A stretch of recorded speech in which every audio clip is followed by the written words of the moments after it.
So I think in a future Bhagavat-saptaha, we'll do 7 days Vrindavan, 7 days Dwarka in the future. I was just getting started. All right. Hare Krishna. Dwarka pastimes. So, the Dwarka pastimes happens after Krishna kills Kamsa. After Krishna kills Kamsa, he's reunited with Vasudeva and Devaki, and everything is revealed to Nanda and Yashoda, how Krishna was switched at birth, and everything is revealed, the truth. So Krishna tells Nanda and Yashoda that for the past 11 years, Vasudeva and Devaki, they have not experienced my pastimes. It's been with you. So I think it's only right that I spend some time with them. So it's agreed. So Nanda, Yashoda, and all the residents of Vrindavan, they leave Mathura and they go back to Vrindavan. And Krishna spends time with Vasudeva and Devaki. Now, meanwhile, there is this king, Jarasandha, and his 2 daughters were married to Kamsa. So when Kamsa killed the 2 daughters, normally they would be taken care of by Kamsa's sons. But Kamsa didn't have any sons. So the 2 daughters had no recourse but to go back to the father. And no father likes that the girl has been married, now she has come back, and I have to deal with that. No. So Jarasandha is very angry with Krishna that he has killed Kamsa. My 2 daughters are now widows, and I have to take care of them. No. I am now going to kill the Yadu dynasty. So Jarasandha gathers a huge army and attacks Mathura. Krishna and Balaram easily defeat Jarasandha's army, but they don't kill Jarasandha because Krishna knows, I have come to kill all the demons on the planet. By not killing Jarasandha, he will gather another army of demons, and in this way, wholesale, I'll kill easily more demons. 17 times, Jarasandha gathered an army of demons, and 17 times, Balaram and Krishna easily defeated Jarasandha, and Jarasandha is going home wagging his tail.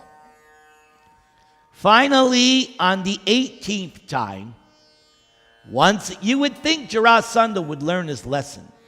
But that's the problem with the demon. Not too smart. You would think after 17 times you would realize, you know what? I can't defeat, not Jarasandha. So this 18th time, he teams up with another demon, Kalayavana. So Mathura is now being besieged on 2 sides. So Krishna is very concerned. So, meanwhile, while everybody's sleeping, Krishna arranges that his devotee Vishvakarma creates this place called Dwaraka on the west coast of India, a city in the ocean. You have to actually cross a bridge to get there. The residents of Mathura, they are sleeping at night. When they wake up, they're in Dwaraka. That's the way to go. Can you imagine? You're going to go to India tomorrow. You just go to sleep, boom. You wake up in India. That's exactly what happened. I'm waiting for those days, huh? Don't hold your breath. So all the residents of Mathura now, they're safe. Because Krishna did that because he's protecting his devotees. Balaram and Krishna now go to take care of Jarasandha and Kalayavana. Kalayavana, he's chasing Krishna. But no matter how hard he tries, he can't catch up to Krishna. Krishna leads him into a cave because Krishna knows there's a great devotee sleeping in the cave. So Krishna leads Kaliyavana, and Kaliyavana sees this sleeping man in the cave, and he thinks it's Krishna, but it's not.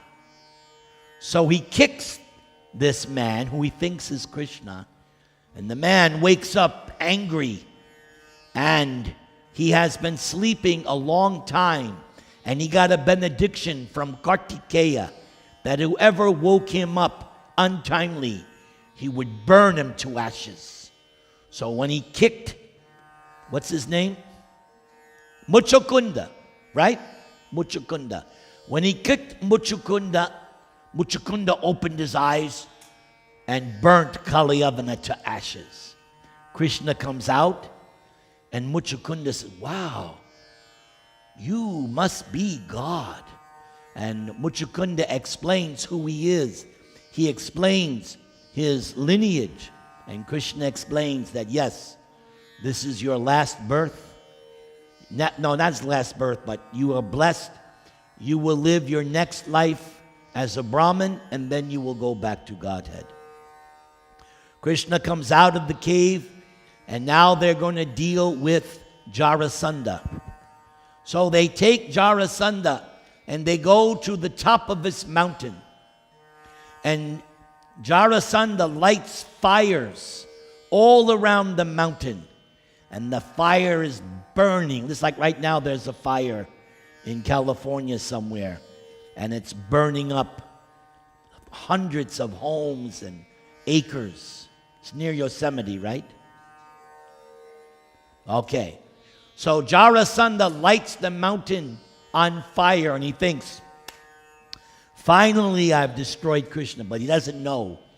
Balaram and Krishna jump off the mountain 88 miles and land nicely. After this, Balaram says, Krishna, there's somebody that wants to marry me. So he goes, gets married. And then Krishna is thinking, yes, I think Rukmini wants to get in touch with me. So when Krishna and Balaram fled from Jarasandha, Krishna got a special name, Ranchorji. Everybody said. In Gujarat, this is a very well-known name. Everybody say it again. Means one who fled the battle. But actually, Krishna could have easily defeated Jarasandha, but he was expecting a message from Rukmini. So Rukmini, she had a brother, Rukmi, and he was arranging her marriage to his friend Shishupal. And Shishupal was, do you remember, Hiranyakashipu, and then he became Ravana, and this was his third birth, Shishupal. So he hated Krishna from birth. From his birth, this Shishupal simply blasphemed and ridiculed Krishna. So Rukmi wanted to marry his sister Rukmini to this nonsense Shishupal. But Rukmini, no. She had heard from Narada about this person, Krishna. And she said, oh, that is the only person I want to marry. So she wrote a letter because the marriage was going to happen in just a day or two. So no time. She wrote this letter, and in her letter she said, Krishna, you come, you deliver me. And she actually explained how Krishna should do it so that there would be less disturbance. And she gave the letter to a Brahmana. She goes, go, bring this to Krishna in Dwaraka. So the Brahmin goes and delivers the message, and Krishna says, yes, I have been thinking of Rukmini. I can't stop thinking of her. This is love.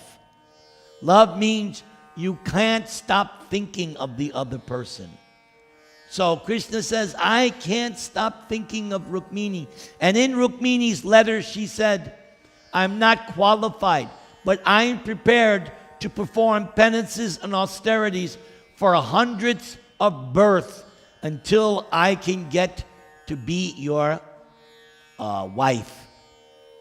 So when Krishna got the message from the Brahmin, he took the Brahmin on his chariot and they flew like anything to the place where Rukmini was going to be married. And on the wedding day, the ceremony is that the girl goes to the Durga temple. She offers prayers to Durga Mata before the marriage. And that was Rukmini's plan, that when I coming out of the temple, you come and get me. So when Rukmini was in the temple, by this time, all kinds of kings and princes were there on their horses. And they had heard about this Rukmini. Rukmini's beauty was the topmost. And when Rukmini came out of the temple, her beauty was so powerful, all the kings fell off their horses. That's beauty. They were simply, whoa! They fell off seeing the beauty of Rukmini. At that time, Krishna pulled up his chariot, extended his hand. Rukmini got on his chariot, and they drove away. Meanwhile, Jarasandha was also there. And Shishupal, what a jerk! He didn't even go and try to capture his wife. He doesn't deserve Rukmini. He let her go. And Jarasandha said, well, you know, that's your karma. This kinds of things happen. It's just your bad luck. But Rukmi, he was very angry. Rukmi said, you other Kshatriyas, you're going to stand by and let that rascal Krishna take my sister? Ha! I'll save her myself. So Rukmi went on his chariot and chased after Krishna. And Krishna is driving the chariot very quickly. Rukmini is there, and arrows are being shot. And Krishna's driving the chariot and shooting arrows, and he kills the horses. He kills the chariot driver. Finally, Krishna captures Rukmi, and he's about to kill him. And Rukmini falls at his feet. No, no, he's my brother. Don't kill him. Then Balaram comes. Balaram took care of all the soldiers. And Balaram chastises Krishna. Krishna, what are you doing? This is our brother-in-law. You can't act like this. And Rukmini, why are you so attached to the bodily concept of life? So in this way, Balaram preaches to Krishna. He preaches to Rukmini just to have them all properly situated.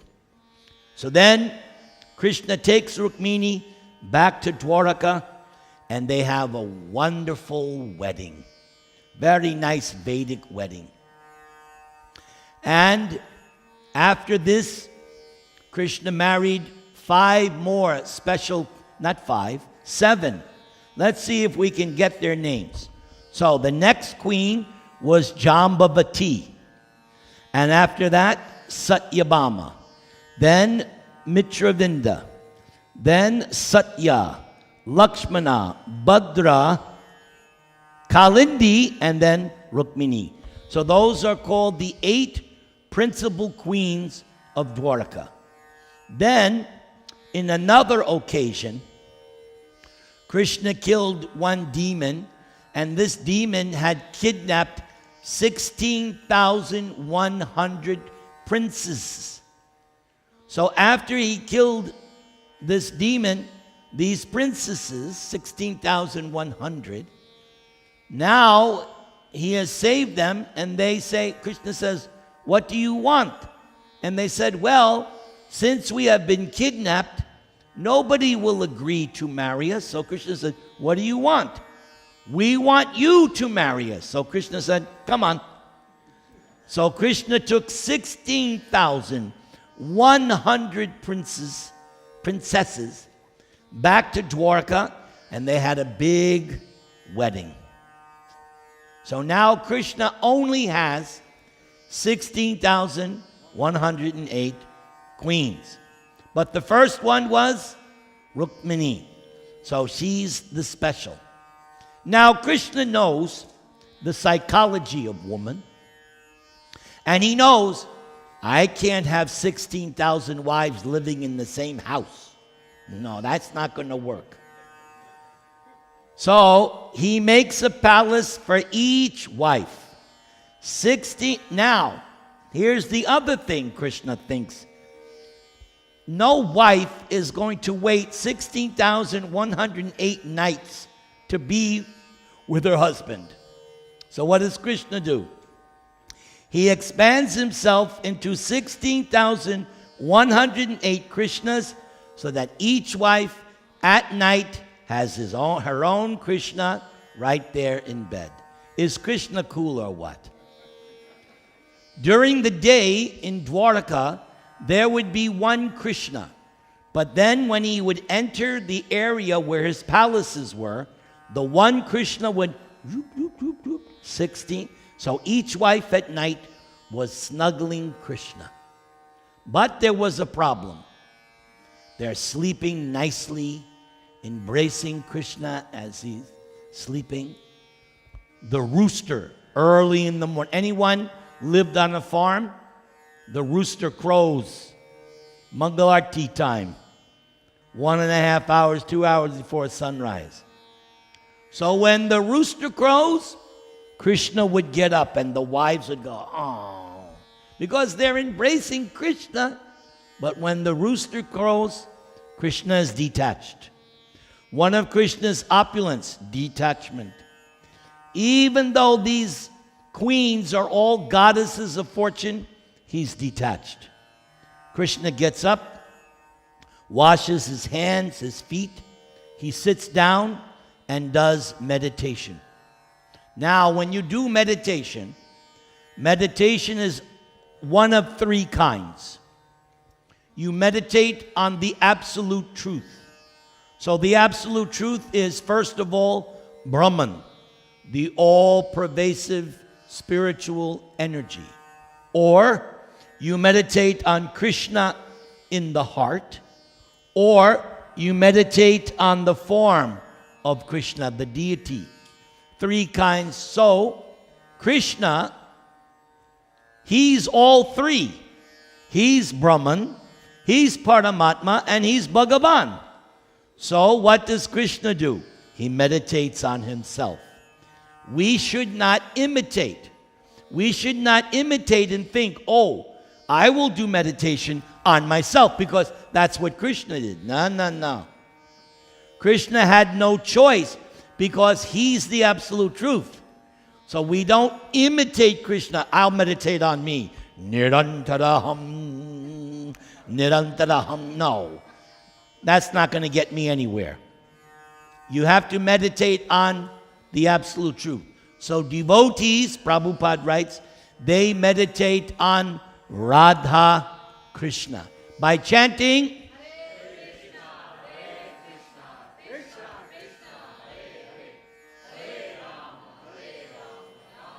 one more time.